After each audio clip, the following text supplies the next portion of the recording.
This episode of Lately is sponsored by BMO Investor Line Self-Directed. With BMO Investor Line Self-Directed, you don't just trade, you trade with confidence. Their easy-to-use direct investing platform gives you access to research and watch lists right at your fingertips. Their analysis tools let you benchmark, customize, and track your investing performance. And you get commission-free trading on over 90 of Canada's most popular ETFs. So you can trade online confidently. Learn more at bmo.com/investorline.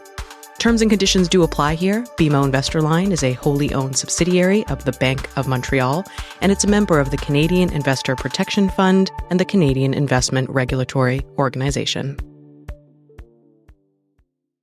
I'm Vass, and I host this Globe and Mail podcast, Lately. And I'm Katrina Onstead, the show's executive producer. Vass, let me ask you an incredibly personal and intrusive question at the top of the show today. Sure. Do you remember when you got your first bra? I do remember. I mean, obviously, I didn't purchase it for myself. I had no purchasing power.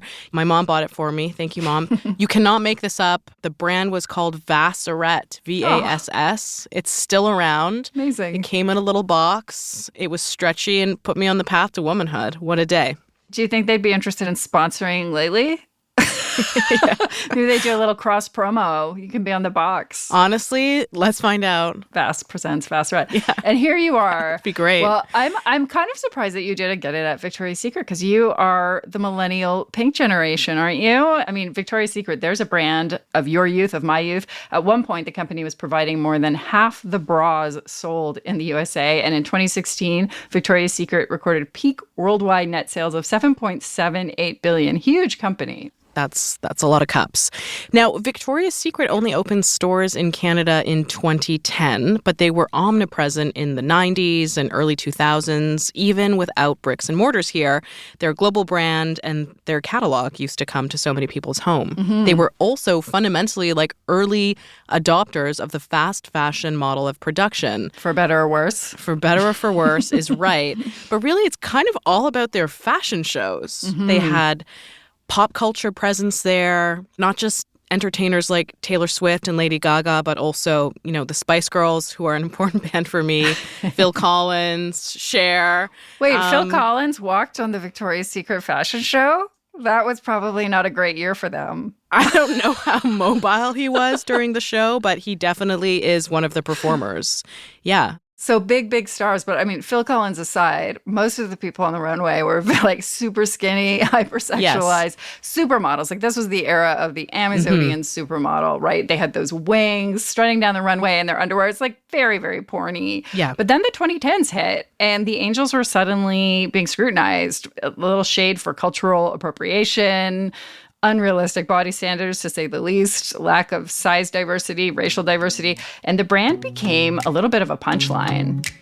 I know Victoria's Secret, and girl, you wouldn't believe she's an old man who lives in Ohio, making money off of girls like me, cashing in on body issues, selling skin and bones with big boobs. I know Victoria's Secret. She was made up by a Victoria's Secret. That is social media influencer Jax with her viral 2022 song, Victoria's Secret. Okay, why are we talking about bras and panties on Lately? Very good question. The company is an incredible business story. It is a global retail empire that fell in a spectacular fashion and is clawing its way back. You may remember the headlines because of CEO Les Wexner's association with sex offender Jeffrey Epstein. But mostly, Victoria's Secret is a case study on how consumer expectations and power shifted as beauty norms matured and what happens when a business completely misreads that moment. Yeah, and all of this is examined very closely in a new book that we're reading. It's a book that's been getting a lot of attention. It's a really propulsive read. When I was reading it, I was thinking of the movie Social Network, like one of these business stories that's so well told, so character-driven. It's called Selling Sexy, Victoria's Secret and the Unraveling of an American Icon. It's a deep dive into the lingerie retail giant's history by two business journalists, Sherman and Chantal Fernandez. And the book has great timing. So last fall, you and I were crunching through leaves. The Victoria's Victoria's Secret fashion show came back, retooled for a more inclusive age, but to mixed reviews. So, can a tarnished brand return from the dead and regain its relevance? Let's talk to Lauren Sherman, who's currently the New York editor of The Business of Fashion, and Chantal Fernandez, currently a features writer for The Cut at New York Magazine, the authors of Selling Sexy. Put on your big girl panties. This is Lately.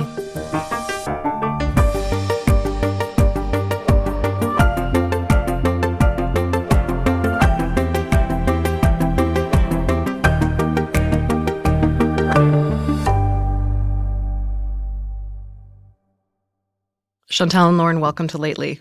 Thank you for having us. Thank you. Chantal, I'll come to you first. What was Victoria's Secret to you when you were growing up? I was part of the pink generation, so that came right on time for me when it launched in like 2003, 2004. So I went in my local mall. It didn't seem like there was any other place that I could shop for bras and underwear that, at a good price and was a decently fun place to go. I remember going to the Macy's lingerie section and feeling depressed and wanting to get out of there as quickly as possible. But pink was like a safe space where there was polka dot dogs and all those things. Lauren, what about for you?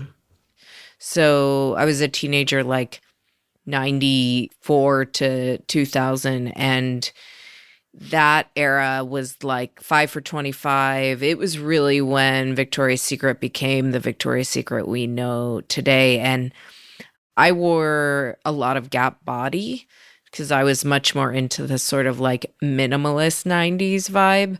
But I was definitely in the Victoria's Secret store and understood that it represented a certain like monoculture view of attractiveness. For a lot of people, maybe people who are under 30 to 35, these three words, Victoria's Secret catalog, might be something they've heard more like a joke in a sitcom, right? About like a pervy dad. Maybe we could set that scene a little bit in that kind of initial offering or phase. What kind of sexy were they selling? Well, there were many phases. The business started with a catalog. This couple, Gay and Roy Raymond, they had founded a sex toy business in the 1970s that was sold exclusively via catalog, and that was really taboo. It's like unleash those taboos. They made it feel almost clinical. You need a sex toy for your health, and they had a great business in that. And Roy really believed, he was a Stanford Business School grad. He believed in the idea of white spaces, and he saw that the same way they had made like sexual wellness, as we would say today, accessible to more people. And this was also during the rise of catalogs. And so with the lingerie, it was sort of the same thing. But in the early days, the catalogs, they definitely don't look pornographic. A word that a lot of Victoria's Secret executives would use is tasteful. The early days, it was very inspired by like Victorian era boudoir, the films of that era, the sort of like sepia toned Pretty Baby, that type of thing. And then every iteration was different. The next iteration was much more like ballsy, straightforward 80s raunch almost. So it's interesting, like we call the book Selling Sexy because every generation of executive did ask the question, like, what is sexy now? But certain executives would say that like sexiness or trying to look sexually desirable was only like one part of what they were doing. And you can see that reflected in the catalogs, which like told a story of culture at that time in every iteration. And told a story of Victoria, like the character of Victoria really came to life in the pages of the catalog and then extended into the store and then later into the commercials and the fashion show. But this idea of who this woman is, and in the early years when it was still run by the founders, the catalog was written in the voice of Victoria saying like, please come to my store, signed Victoria. So Victoria is ultimately a fiction. Can you tell me a bit more about her character? Like, who is she? Who was she? And maybe, like, what is her secret? Yeah, so the story that Gay and Roy, they would say that they were on the Orient Express or some train, fancy train in Europe, and they were sitting with this woman. Roy tapped her on the shoulder and said, like, "What's your secret?"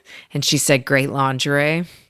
She was English. At one point, she was married to a barrister, and every iteration of executive would sort of tweak the story. Yeah, it was once Les Wexner, who was the founder and retail tycoon behind the Limited and a really large portfolio of mall chains. Once he acquired Victoria's Secret in 1982, when they were really thinking, like, how can we scale this brand beyond mall stores, they sat down and thought a lot about the Victoria's story. And there's an incredible brand book that some of our sources shared with us that has so many photographs and background about her life, how often she exercises, her son's name, and how she became interested in business and growing up with her father, sitting in his study and hearing about how the world works. It was a really rich story that doesn't always translate to the customer, but I think says something about how they thought about world building through this brand. You mentioned Les. Les Wexner came in and bought Victoria's Secret for about $1 million. Could you tell me a little bit more about him? He's a huge character in this story. He's sort of the founder or the proto fast fashion. People think of fast fashion coming from Europe, but he really very, very early in the 60s on started producing overseas, producing with much shorter timelines than many fashion companies even use today. And so he realized that the consumer just wanted like trendy, cool clothes, fast and cheap. And he was able to execute on that very quickly. And he did it with a lot of different businesses. And so by the time he bought Victoria's Secret, he already was a billionaire. And what he did really well was took their idea, which was essentially like a haute renfrew of lingerie, this like really high-end, beautiful boutiques. I think the business was doing like $6 million a year. But he took all the ideas, like the antique furniture and the aesthetic and what they had in the store, and he set up manufacturing overseas. He started making in-house stuff. He scaled it so like the aesthetic was similar but done more cheaply. And the early executives loved to talk about this $20 red teddy that was introduced when he started and how that like was so the antithesis of what the Raymonds were trying to achieve. And he was great at like seeing a pattern or a trend in the market, identifying it, executing on it, and scaling that execution like almost seamlessly. But like if you think of Bath and Body Works, which he incubated, and also Abercrombie and Fitch, which he identified Mike Jeffries as an executive, brought him in to run that business, and that transformed before it spun off. So he almost is like one of the fathers of the American mall. And when we talk about the American mall, we're really talking about specialty retail, which is a form of selling that really disrupted, especially the department stores in the 60s, 70s, and 80s. This idea that if you had a specific aesthetic, you know, like Abercrombie or Banana Republic, you know, think about all these brands that we grew up with. You would go there, everything from the sales associates to the store design would all reflect this aesthetic versus going to a department store where you could have access to a million different brands in a million different categories. It was about limiting and scaling through that limited focus. It was not a business model that he invented, but he perfected it, arguably. He also later brought up whenever the brand's executives, and you write this in the book, suggested highlighting things like fit or comfort, Les would repeat what you describe as an old maxim: we sell hope, not help. What was Les Wexner trying to articulate, and how did that ethos shape the brand? He wanted to turn a utilitarian category, which is buying bras and underwear, into a fashion category. So you were here for fun, for self-expression. You know, you didn't have to have a Barney's New York spending power to have 15 different bras that, you know, brought you pleasure just because maybe they made your husband happy or whatever, touching on all these psychological things that we can debate that he clearly had strong feelings about. But the ideas that he was synthesizing in those statements really wasn't unusual in fashion at large. A lot of it was this idea of we're selling something that other people can't have because of the price point or the size. That's been a motivating factor for selling fashion for decades. Oh, for sure. And in fact, their chief marketing officer, Ed Razik, had said pretty bluntly, actually, that we don't want to be for everybody. And Lauren, we had an echo of this in Canada back in 2013. I don't know if you remember that, but Lululemon founder Chip Wilson was responding to women complaining that some Lululemon pants, the leggings in particular, were becoming see-through. And he sort of tried to say, well, it's nothing about the fabric or the quality, but actually some women's bodies, quote, just don't work, end quote, for these clothes. And yet, as you say, maybe all fashion is predicated on exclusivity just a little bit. So I have to wonder, is it really so bad to choose a niche? Yes, I will never forget that. And I don't think anyone else will either. Even to this day, when Lululemon is even more ubiquitous than it was then, people remember the sheer pants comments. I would say that the idea is if you can be very specific, but actually be universal. Mm-hmm. So like you have something that you say is not for everybody, and then everybody wants it. I think that what Wexner's idea, Hope Not Help, or Chip Wilson's idea of like, we're only for people who are actually in shape or whatever, I think what they miss is that like social mores have changed, and that sort of line of thinking is not acceptable anymore. And so the key for retailers today is to still be very specific, but to appeal to a lot of different people. A great example is like an Aloe Yoga. That is a very specific look, but they've managed to reach a lot of different kinds of customers. Then again, if you look at something like Brandy Melville, they have limited sizing. They don't really care to cater to anyone. And yet there are lines out the door of that store every single day. So it can still work. But I do think that what is okay and what is not from a societal perspective has changed dramatically in the last 10 years in particular. And Victoria's Secret waited very long to change. And so you can see the sort of difficulties they've had reflected in how consumers consume it today. I want to talk about the fashion show. I want to talk about who it was for and what it accomplished. Victoria's Secret launched the fashion shows in 1995, and then in 1999, they streamed it online, which does seem like really forward-thinking in hindsight, but the servers weren't able to handle the traffic, and the genius marketers there sort of spun it as, quote-unquote, breaking the internet. Was that a significant evolution in marketing for them to have this higher-end fashion show as they were seeking broad appeal? Chantal, maybe I'll go to you. Absolutely. Regular Americans, so to speak, were not watching fashion shows. It was an industry closed event for the most part, but there was a lot of interest in the fashion world that was growing. You could see it through MTV's House of Style, and there was VH1 Fashion Awards. So there was interest in this world and the characters that it produced, but there wasn't that much access to it. And I think what Victoria's Secret came across is they tapped into sort of a voracious appetite for a glimpse into the glamour of that world. So it was not kind of avant-garde dresses, and they weren't scowling. It was a more digestible version of what was happening on the runways in Europe. And it was trumped up to 1,000 with musical performances and dancers and acrobats flinging from the skies. So they were early into a trend of turning fashion into entertainment, or harnessing where those things overlap, which now is so common within fashion, and especially in high fashion, to see brands turn their runway shows into social media content that can go viral. It was really effective for Victoria's Secret as a way to say, we're a legitimate brand and we stand for something beyond just underwear.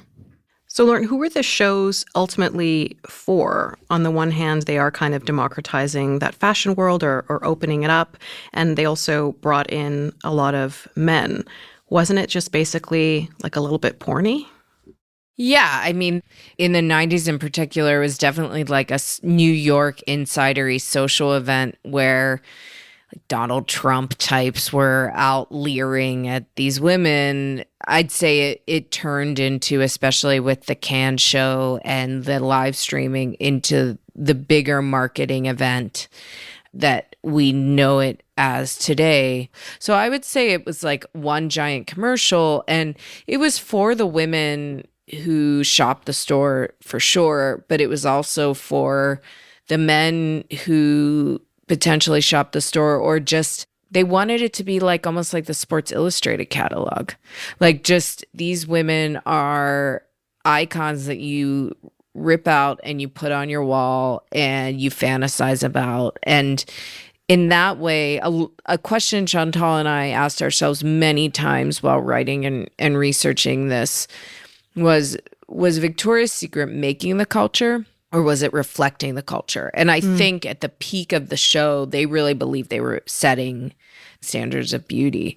So yeah, I think it was for everybody, but it was done through the idea of like what a man would find attractive. And just to add to that, going back to the beginning of our conversation, Lauren, when you were remembering like as a teenager that Victoria's Secret represented this beauty ideal, I think that you can trace that back to the fashion show and the commercials that advertised it. You know, during the Super Bowl, Victoria's Secret wanted to be a brand that hit across all of culture, not just appeal to women. Their strategy was to appeal to everyone and then get women and make them feel like there's no other place that they can shop. And it was really effective.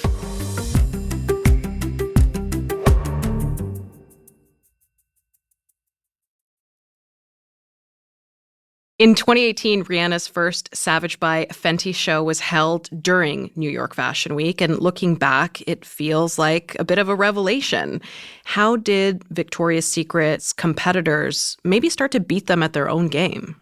Yeah, I remember going to that show and being so struck by how she approached this sort of fundamental problem of like women parading around in their lingerie. You can't really get around the awkwardness or weird connotations of that. And this is like a post-Me Too era, Trump era, just a heightened time. And what was so fascinating is that they turned it into this sort of dance performance art. And the models, many of them were not runway models. They were like athletes or clearly professional dancers.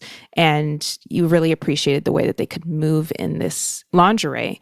And it felt like a very feminine space, not something for just to appeal to, you know, the Michael Bay vision of femininity. And I think by then we had already started to see, with the success of Aerie and Skims had launched, even just like the existence of Kim Kardashian in general and the kind of different vision of sexiness that she was putting forward into culture, indicated that the world that Victoria's Secret had so perfectly commercialized had sort of moved on, and they had probably not done enough to move with it. But when you're running such a giant business, you know, this is a market leader at its peak, more than $8 billion in annual sales. It's hard to identify exactly what should change when it can feel like a huge risk, especially if your bonus is very, very closely tied to not taking risks. Maybe I can talk about ideals and cup sizes for a second, bra size. So when Victoria's Secret was at its height, you report how breast implants were also increasing at an incredible rate. But also, as we said, Victoria's Secret didn't want to make offerings beyond double D. Back to that quote, we're not for everyone. So they missed a huge segment of the market. That all kind of comes to head with your friend and mine, the bralette. How and does the bralette sort of maybe stand in for what Victoria's Secret got wrong? Yeah, we feel like the bralette is sort of an existential threat to the Victoria's Secret business at its peak. This idea that women no longer necessarily wanted their bras to make their boobs look bigger or perkier, or that they needed their bras to always have this molded cup shape. You know, that's another trend that's changed over the last 10 years is, you know, a lot of women want a softer cup that has a more natural look. But Victoria's Secret for years and years had pushed this very specific vision of what a bra looks like and what it does and what we need out of it. And that was part of their market advantage because an underwire bra is very complicated to make. A bralette It's almost like a t-shirt top, like anyone can make it, but it's a different type of product. It's less expensive. The margins are lower. Victoria's Secret's bread and butter, coming out of the 2008 financial crisis, one of their most successful bras was the bombshell bra, which gave you 2 extra cup sizes of padding. Culturally, that was working for a really long time. And I think once the trend started to shift, they felt like they could control and mitigate that by staying in their lane, still pushing these underwire padded bras, and they held on to it too long. Meanwhile, the bralette was growing in popularity, and then in the pandemic, it became even more popular. Working from home more, maybe you're wearing a sports bra more on a day-to-day basis. All of that is bad news for the business model that had worked so long for Victoria's Secret. There has been a lot of reporting, of course, on Wexner's relationship with deceased sex offender Jeffrey Epstein, who was his financial advisor. In the book, you describe Wexner's close, almost codependent relationship with Epstein and how Epstein falsely portrayed himself as a Victoria's Secret scout, unbeknownst to the company, they declare. But despite Epstein's horrific public downfall and revelations of his predatory behavior with young women, you don't really credit his association with Victoria's Secret with the company's dramatic downturn. Do you think that association had any effect on the brand's reputation? We feel like it had a reputational impact with some customers who were tracking that story close enough to understand that connection. And I think when all the Epstein news started unraveling, particularly in 2019 and 2020, couldn't have been worse timing for Victoria's Secret and for Wexner personally. And it increased the pressure that led to him eventually stepping away from the business. And it was sort of a huge elephant in the room, but it wasn't the reason why the brand was struggling to begin with. That was a distinction we wanted to make really clear, but it certainly added to those problems. It continues to be something that gets brought up in the conversation around Victoria's Secret because of the public interest and fascination in Epstein and how there's still so many questions around who knew what when and all of those things. So it's really interesting the way that has played into the Victoria's Secret story. They stopped their fashion show abruptly after that Rihanna show in 2019, but suddenly, as you said, it came back just this October. And they were trying to announce a new era, right? More inclusive body sizes, the first trans model. But a lot of the media response has been pretty scathing.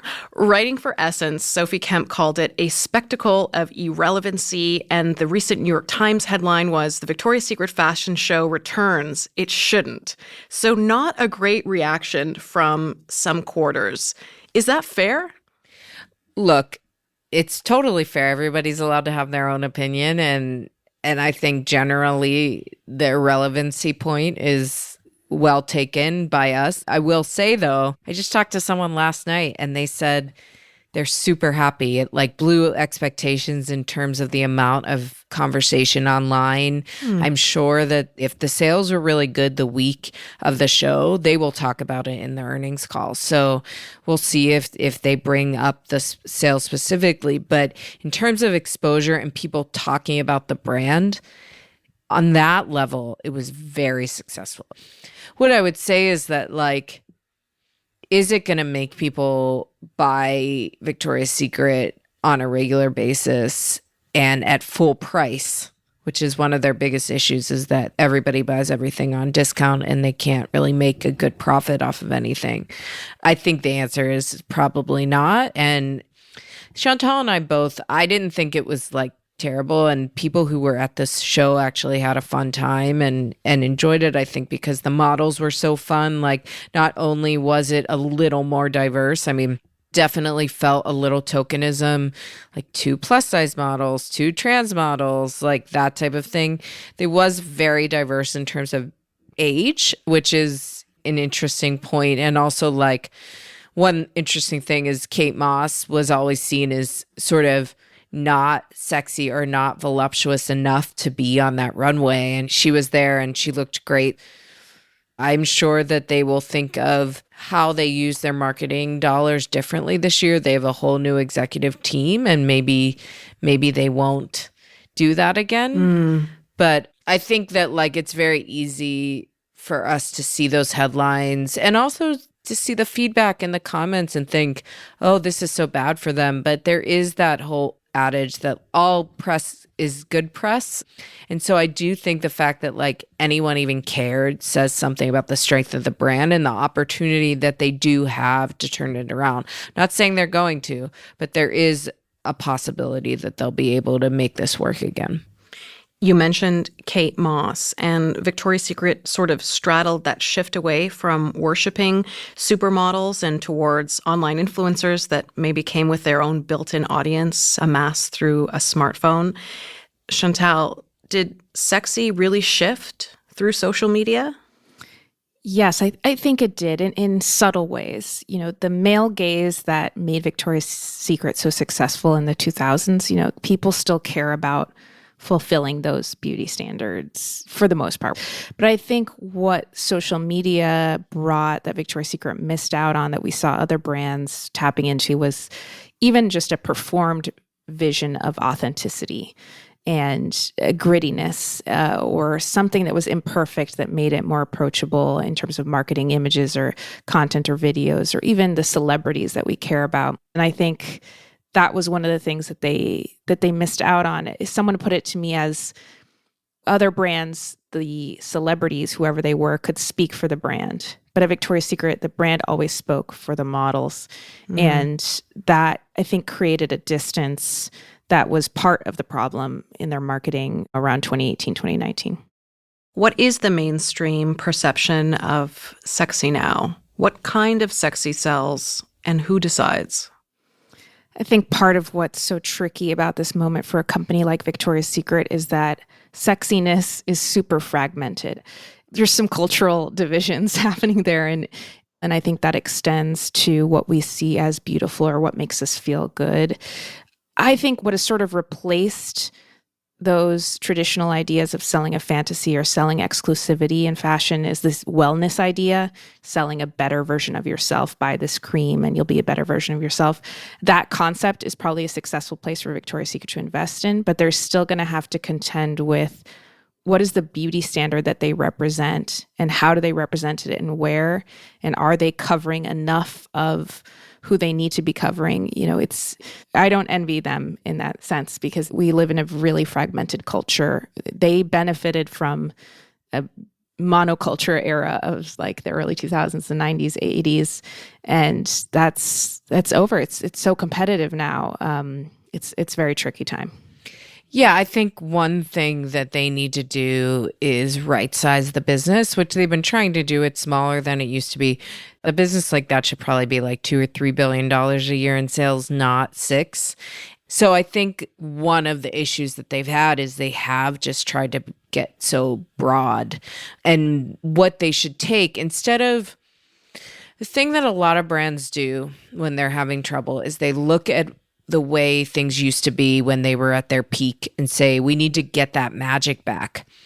The way to get that magic back of when everybody loved you and everybody wanted to wear you or whatever is not to copy what happened in the past, but take the underlying ethos of what happened and apply it to like a modern day scenario. So for Victoria's Secret, I think they should just try to make like really beautiful, pretty lingerie, find a few photographers that they love, find a couple creative directors that they like working with, and create content around that idea of like, we just want to make you feel good.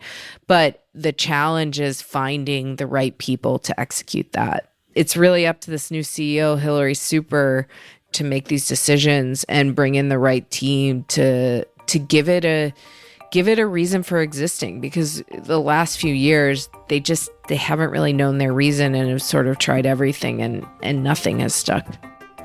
Lauren and Chantal, thank you so much. Thanks for having us. This was so fun.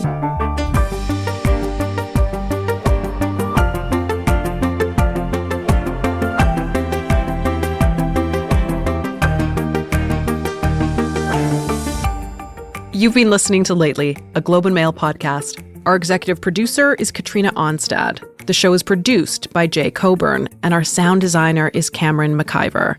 And I'm your host, Vass Bednar. In our show notes, you can subscribe to the Lately newsletter, where the Globe's online culture reporter, Samantha Edwards, unpacks more of the latest in business and technology. A new episode of Lately comes out every Friday, wherever you get your podcasts.